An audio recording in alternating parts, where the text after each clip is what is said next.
Alors, pour revenir aujourd'hui, je vous décris maintenant quelque chose qui peut paraître compliqué à certains, mais qui ne l'est pas, et puis il ne faut surtout pas vous prendre trop la tête avec ça. C'est comprendre ce que sont les différentes dérivations de l'électrocardiogramme. Vous avez déjà vu, ou on vous a déjà fait un électrocardiogramme, vous avez vu faire.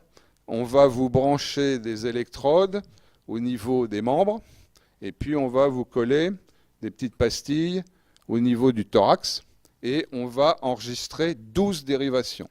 L'électrocardiogramme normal, c'est 12 dérivations. Alors on va les voir toutes. Dans les 12, les 3 premières, c'est ce qu'on appelle les dérivations standards. C'est celle-là, D1, D2, D3. Après, vous en avez à voir 3 autres qui s'appellent les unipolaires des membres. On va les voir aussi. Et enfin, 6 autres qui s'appellent les précordiales. Donc, les standards, vous voyez, c'est des différences de potentiel entre les membres. Les unipolaires, c'est ceux qu'on enregistre à un membre donné. Et les précordiales, c'est avec ces fameuses électrodes collées sur le précordium, c'est-à-dire devant le cœur.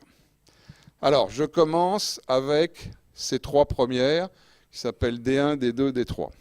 Et comme vous le voyez bien sur le schéma, D1, c'est la différence de potentiel entre le bras gauche et le bras droit. Là, on vous a mis les épaules pour que vous figurez le fameux triangle, qui s'appelle le triangle d'Einthoven, mais en pratique, c'est au bras. Mais on pourrait le mettre aux épaules aussi, mais on les met au bras.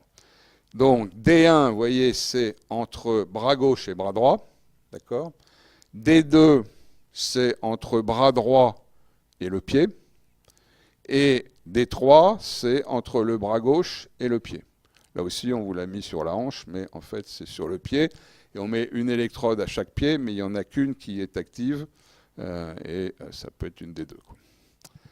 Donc, vous avez D1, D2, D3. C'est d'accord ? Vous les mettez comme ça. C'est un triangle, si je ne me trompe pas, qui doit être équilatéral. Ensuite, je vous parle des 3 dérivations unipolaires des membres.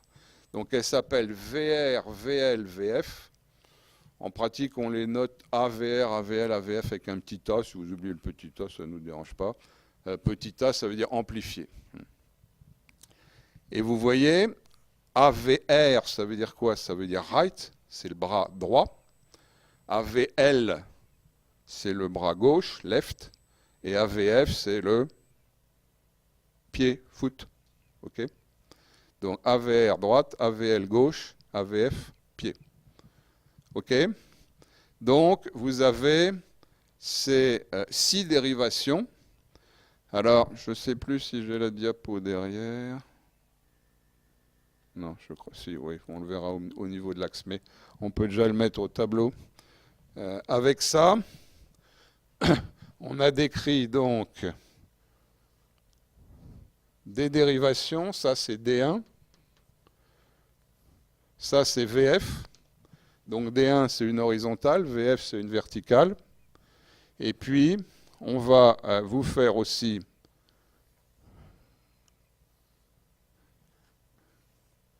celle-là. Ça, c'est VL. Ça, c'est VR. C'est à l'envers, parce que c'est le patient qui se présente comme ça. Et puis, donc, c'est ce qui vous est figuré sur la diapo à l'écran. Et puis ici, vous retrouvez D2 et ici D3. Mon schéma, il n'est pas parfait, parce que bien entendu, c'est symétrique. Donc, on va raisonner après là-dessus pour les histoires de calcul d'axe, qui n'est pas si compliqué qu'on ne le pense. Alors, on reviendra après sur ça, qui sont donc les standards et les unipolaires des membres. Et on parle maintenant des précordiales. Alors, comme je vous ai dit, il y en a 6. Et leur place est prédéfinie, bien définie. Et il faut le respecter, parce que sinon, on a du mal à faire de l'interprétation dans des conditions bien standardisées. Et donc, ces dérivations vont s'appeler V, de V1 à V6. V1, V2, V3, V4, V5, V6. Donc là, vous avez sur un thorax par rapport aux côtes, mais on va revoir sur la diapo suivante, c'est écrit noir sur blanc, ce que sont ces différentes dérivations. V1, c'est au 4e espace intercostal. Vous voyez, à gauche, c'est marqué 1, 2, 3, 4. 4e espace intercostal, au bord droit du sternum. D'accord ? V2, c'est juste en face, 4e espace intercostal, mais cette fois-ci au bord gauche du sternum. Alors après, vous allez voir, il y a des mots pour les définir, mais vous voyez déjà que ça fait en fait continuer à tourner vers les selles, V3, V4, V5, V6. Alors ces places exactes, les voilà. Donc V1, on l'a dit, 4e espace intercostal droit au bord droit du sternum. V2, 4e espace intercostal gauche au bord du sternum. V3, on le définit comme mi-distance entre V2 et V4. Par contre, V4, c'est un petit peu plus précis. C'est l'intersection entre la ligne horizontale qui passe par le 5e espace intercostal et la ligne médio-claviculaire, c'est-à-dire la moitié de la clavicule. Je vous remonte le schéma. Vous voyez bien, la clavicule, on la coupe en deux.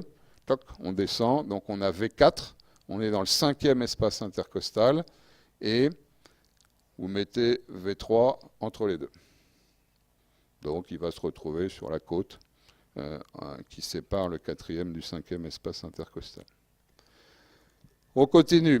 V5, c'est ce qu'on appelle l'intersection de la même ligne horizontale, c'est-à-dire vous êtes dans l'espace du 5e espace intercostal, avec la ligne axillaire inférieure, ça c'est quelque chose, axillaire antérieure, pardon, c'est quelque chose qui est plus difficile à définir.